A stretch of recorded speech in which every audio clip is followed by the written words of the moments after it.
I'm Officer Reeves, the Public Information Officer for the Irving Police Department. I'm happy to report that Giannina Martinez, our 4-month-old Amber Alert person, has been located and is safely being reunited with her mom. The suspect, Jeremy Martinez, is currently under arrest and is in the process of being transported down to the Irving City Jail for aggravated assault with a deadly weapon against that victim.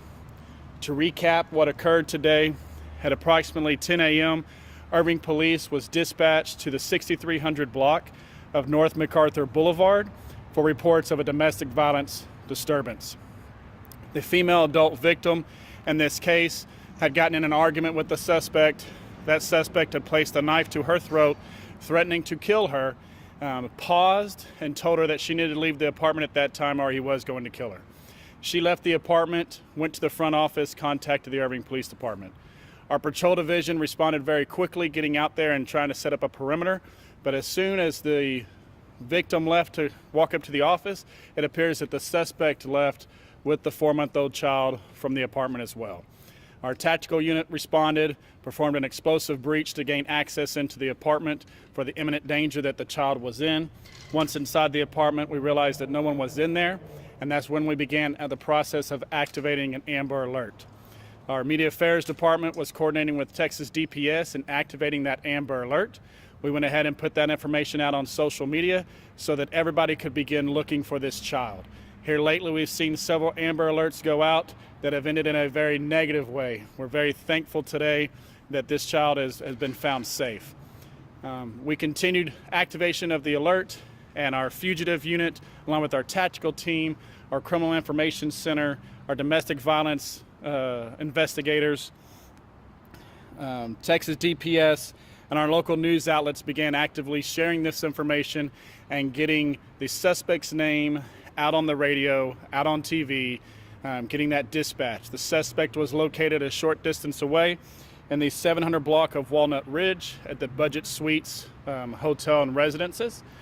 With the child, undercover officers were able to get into that area, see him, safely place him into custody without incident, and safely rescue that child. So we've had a very great conclusion to this incident today.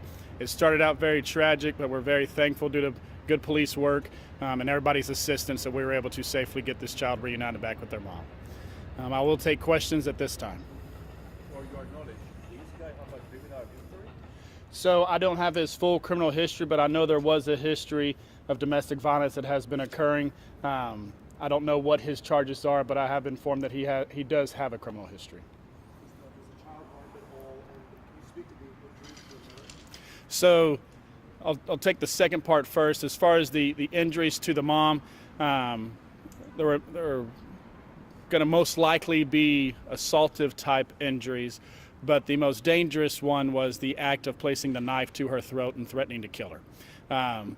Thankfully, there was no cut or laceration made, and he stopped before committing that act. As for the child, I know just from talking to those who rescued the child that the child is safe. I do not believe the child had any injuries to my knowledge at this time. Is he the father of the child? Yes.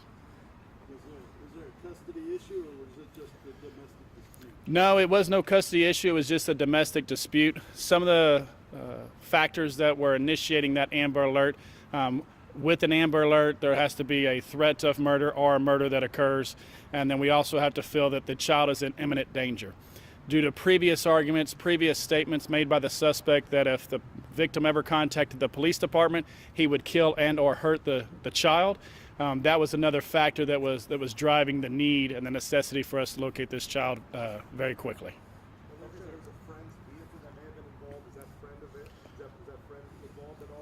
So to my knowledge, that'd be part of the investigation. The friend wasn't involved at all with the assault or anything. But there was a friend that picked up the suspect, transported them. I don't know any involvement past that point if the friend had any knowledge of the incident that was occurring or anything like that. That'll be what our investigators are following up on their end. Sorry, officer, it's possible to repeat again. How about the charge? Aggravated assault with a deadly weapon is going to be the charge that he's going to be facing and he's under arrest for.